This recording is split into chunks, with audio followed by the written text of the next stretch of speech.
Hi, and welcome back to another Amazon selling video. My name is Nikki Kirk, and this will be my 9th Q4 selling on Amazon. We are getting so close to Q4, so we are winding down the prep series for 2025. But in this video, I wanted to highlight why you might consider doing FBM versus FBA, reasons why I do it, and I just want to share a little bit. Basically, this is my guide to FBM versus FBA. There's a lot of different reasons. We're going to get into it. I'm just going to keep saying there's a bunch of reasons, so let's dive in. As I mentioned in a past video about in the Q4 prep series this year, there is a high value to doing both FBM and FBA for your Amazon business in Q4 specifically, but in this video's breakdown, I'm going to show all the reasons year round. However, I wanted to highlight why if you're not currently doing one or the other, you may want to consider adding it to your mix. So here's that screenshot again from last year. So my last Q4, I had my best Q4 ever, and it was because I took advantage of that mixing FBM versus FBA. So 189,000 in sales.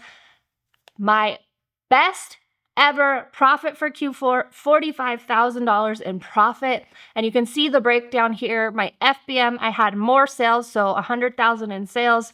FBA, 89,000 in sales, but I sold more units FBA, far more units, almost double the units FBA. However, the FBM was highly profitable, and that's a little bit of why you want to consider it if you're not already.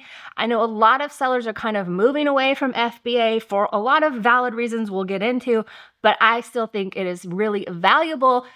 Have I said valuable enough? To add it into your mix this Q4.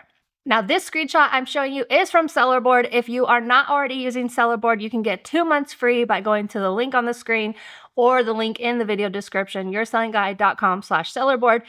And you can actually group your sales by channel, which I've been using this for years and I only just found this out. There's always so many little things that I just don't know about all the softwares that I'm already using. So you can actually group them by channel. So if you're using Sellerboard already, you can group your orders by the channel and see what your mix is, FBM versus FBA, and use that as a starting point to consider maybe adding more of one or the other, or just knowing your numbers. Sellerboard, I love it. So if you don't use it again, you can get 2 months free through the link on the screen. Okay, so FBA has a lot of benefits. If you've followed my videos, you know I did only FBA for the first 4 years of selling. And then only recently, since I've stopped RVing and I'm stationary, am I adding more and more FBM into the mix. So some of the reasons why you want to consider FBM if you're not already are just faster turnaround and control of your inventory. So with FBM, you can actually cross-list, if you're selling on Walmart, on Poshmark, on eBay, you can have your stuff listed across all of them. There's softwares that will help you with the cross-listing. I've not had great experiences with the ones I've tested out. List Perfectly has been the best one that I've used, but yeah. So anyways, you can have cross-listing, or you can just do it yourself with, Excel sheets, or, if you sell it on Amazon, pull it off of all the other ones. There's ways to do it, but basically by having it here on your shelves in your house or wherever you keep your stock, you can now cross-list it and get the most of it, and you have control over it. So if something happens, if you get gated, if you get an IP, if something happens and you can no longer sell it, you have it here in-house. You can just turn around and sell it elsewhere or take it back to the store you got it from. You don't have to wait for it to come back from the warehouses for FBA. You also get your money from the sales a little bit faster because you have that control over the shipment. So since you, with FBM, fulfilled by merchant, or as I like to call it, fulfilled by me, since you're the one sending out the product, once your product is delivered, so say my product gets delivered to the customer this Friday, 7 days later, so the following Friday, that money will be in my available payout balance from Amazon. FBA, if I sell it this Friday, but it's moving around warehouses, it might be another week before it even sends to the customer, and then it's another week before it gets delivered, and then it's another week before that 7-day turnaround before that money's available. So you do get your money a little bit faster with FBM. I mean, it's the same technical. It's 7 days after the product's delivered that you get your money. However, it just happens faster because, again, you're in control of your FBM products. Okay, really quickly, because I forgot to say it earlier. FBA, fulfilled by Amazon. That is where I send the products into the Amazon warehouse. I have all my products. They have not sold to the customers yet. I send them all into the FBA, into Amazon's warehouses. Then when something's ordered, Amazon ships it out to the customer. Amazon handles the customer service for it, the returns, all that kind of stuff, Amazon handles.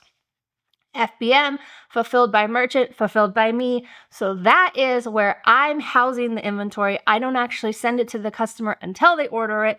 So I'm not paying Amazon fees. So that's another reason, another perk of FBM. You're paying less fees. You're only paying that referral commission. You're not paying the extra pick and pack FBA fees that you would be paying if you send it in FBA. So there's less fees and you can get more profit out of something. Some things are not. It kind of varies by item, but in general, you're only paying that referral fee, so you do have less fees associated with selling. You do have to, of course, add in the shipping cost, and if you're not charging your customers for shipping, you're going to be paying for that shipping. So there's some trade-offs and benefits, but overall, you get more control and less fees, and again, you can cross-list your products across different platforms since you have the product here in-house. The other perk to FBM is that you control the shipping and how the quality of the product that gets to the customer. So when you send your stuff into Amazon warehouses with FBA, you might send it great, but then Amazon does something weird. Like, for example, I had a ceramic sink caddy. If you've heard this one before, I apologize. But I sent it into Amazon FBA, and Amazon then turned around and sent those products out in padded envelopes. And guess what? They were all breaking when they arrived to the customer. If I was doing it myself, I'd be putting them in boxes, right?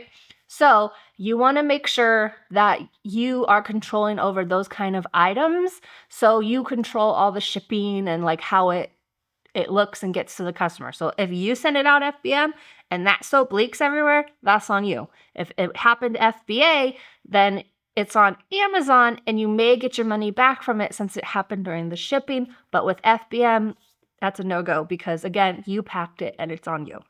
Okay, so I work totally alone. Like every once in a while, there's someone here. They can help me prep shipments. There's that kind of thing. But overall, I'm just solo in this business. So there's only so much FBM I can do in a day.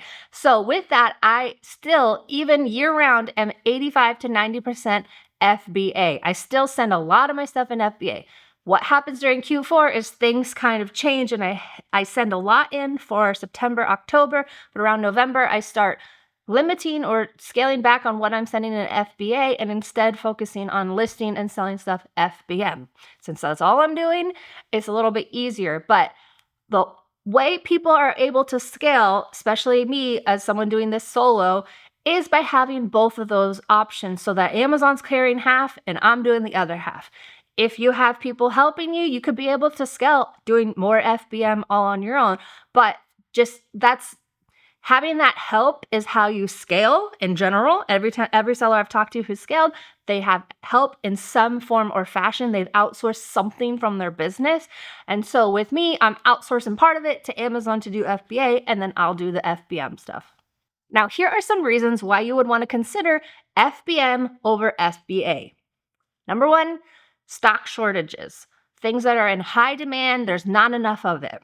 Right now, I feel like we're still in kind of the limbo of what is going to happen with the whole global and the tariffs and everything. So we don't know yet if something might become a shortage. And so if that happens and we can get it, then you want an FBM to take advantage and sell the items quicker. Because again, with FBA, you send your stuff into the Amazon warehouse.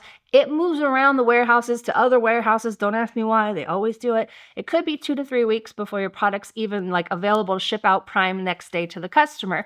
So you want those high demand, fast turn, like shortage kind of things. You want to be able to sell them right now and make that profit right now. And you have to do that with FBM. Some of my more memorable shortages are the chlorine shortage, which I think was 2021, summer of 2021. Then there was a huge cold medicine shortage in the cold season of 2023.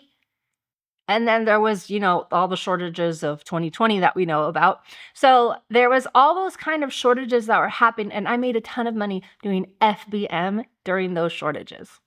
I have to give a shout out to my Bolo group because more often than not, They are who is telling me that there's a shortage of something. So you want to be plugged in with the community, and my Bolo group is amazing. So if you want to join us this Q4, it is available. It's a month-to-month Bolo group, so you can come test it out, see if you like it, hang out with me, and make some money this Q4. You can sign up at yoursellingguide.com/Bolo. I have had this group since 2019, and I absolutely love it. It's my first baby of a group. It's my child, and it is so much fun. So I would love to have you come hang out with us, and let's make that money in Q4. Another time you want to FBM is when Amazon is sold out of the product. So you can see using Keepa, again, the orange chart will tell you if Amazon is sold out. But when they're sold out of a product, they may get more back in stock. So right now I'm selling some costumes that Amazon has listed for their Amazon lower than I'm selling it price. However, they are not going to ship to the customer till the beginning of October. And as of right now, what day is it? It's September 11th when I'm filming this. So you can get your products to the customer during the shortage right now, not shortage, during this time that Amazon is sold out, and you will make the money because not everyone wants to wait for Amazon to get back in stock, so they will pay for that. Another time is when I create new listings or new bundles, because I don't want to send my stuff that I'm kind of just testing out to see if it will even sell into Amazon warehouse, pay the money to ship it in, pay the placement fees now, pay the referral fees, and now the storage fees, because what if it doesn't sell? Then I'm going to be having it in there for a couple months, it never sold, and I'm paying all those fees on it. Versus I can list it FBM, see if it sells, and when it sells, if I can send it in, I'll send it into the warehouse. So that's another time that I love to FBM, is when I create my own listings. Hazmat products. So you can get in the Amazon Hazmat program, and then once you're in it, and I've been in it for years, I have sent some hazmat. It's been 5-6 years since I've sent a hazmat shipment, because what happens is Amazon says, oh, you've hit your limit of flammable products. Apparently my limit is 0. Now I have heard that you can open a ticket and ask them to increase that. I just end up doing FBM for it. So some things like deodorant, I guess if they say like antiperspirant or something, it like flags that it's pesticide. I don't know, all kinds of crazy Amazon glitches. But there's things like that which are not necessarily hazmat that you can sell. So you have to sell them FBM that way. And usually the prices are higher because of that. So that is another thing. Hazmat, you can, if you're in the program, you can of course send it in FBA, but I like to do them FBM.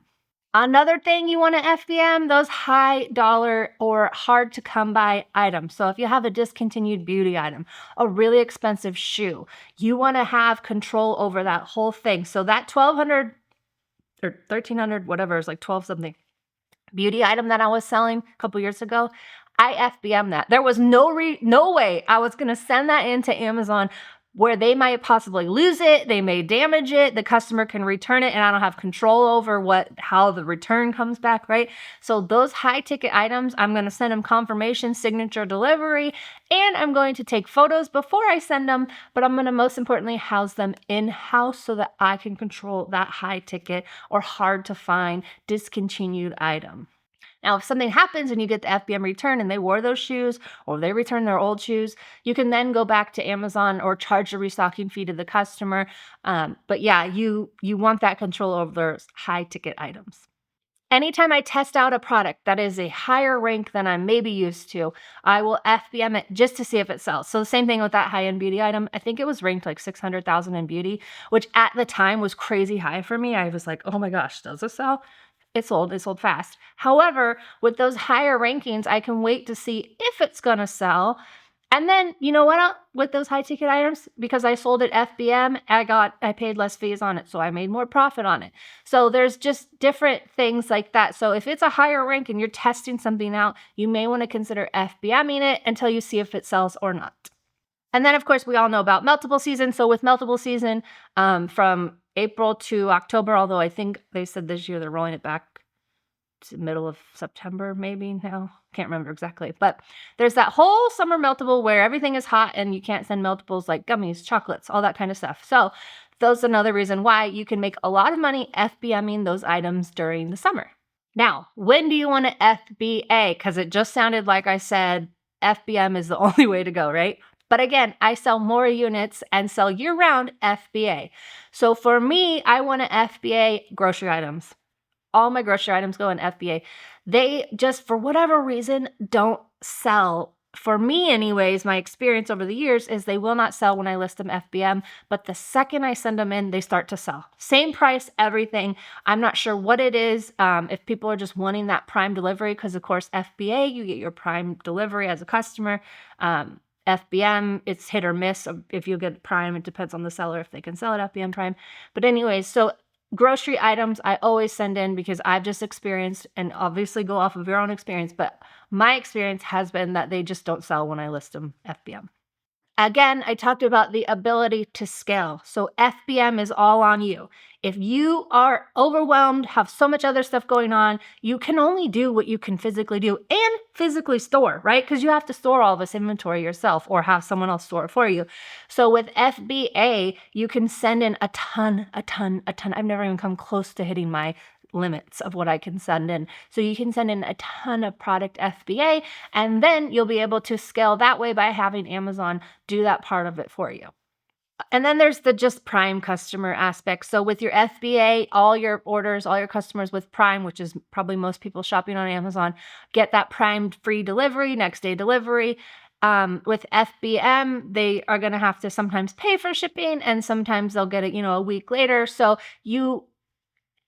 Amazon has changed over the years to where the buy box preference kind of goes to either one. However, there is still more of a push towards FBA. So FBA is still preferential to the customer. And so you want to have as much stuff as you can FBA. And then of course, FBA, you get your time back, right? You don't have to manage the customer returns. You don't have to manage the customer service. If customers message you. With FBM, you do. Now, you can pay Amazon and opt in to have them do your customer service, but FBM, I do not give Amazon any more money, or access over my account. I can handle my FBM customers myself. Who knows what they're going to do, so I do it myself. But with FBA, if a customer needs to return something or something went wrong, Amazon will take responsibility for their part of it, which is the warehousing and the shipping of it. So you're kind of protected in that realm. So really, it's your time is money, right? So if you can send in as much as you can FBA, and then like me during Q4, I'll be like, okay, now that part's done. Heading into November, I'm going to be doing FBM and listing FBM and doing all my FBM like all day, every day is FBM, except for the weekends when you get the days off because you're not shipping. But yeah, so I highly recommend having a mix of it. Let me know what you guys do in the comments. Comment below. Are you more FBM? What's your breakdown? If you either know it or had to guess, are you 50-50? Are you 40-50? Are you 100% FBM, 100% FBA?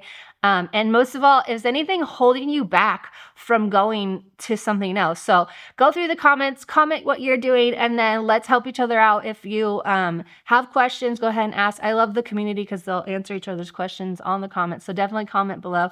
Join my Bolo group if you're not in it already. I would love to have you for Q4. I'm so excited. It is a great time of the year to be selling, and it is a great time to have that community and the extra eyeballs and ears out there looking for you. And until next week, happy sourcing.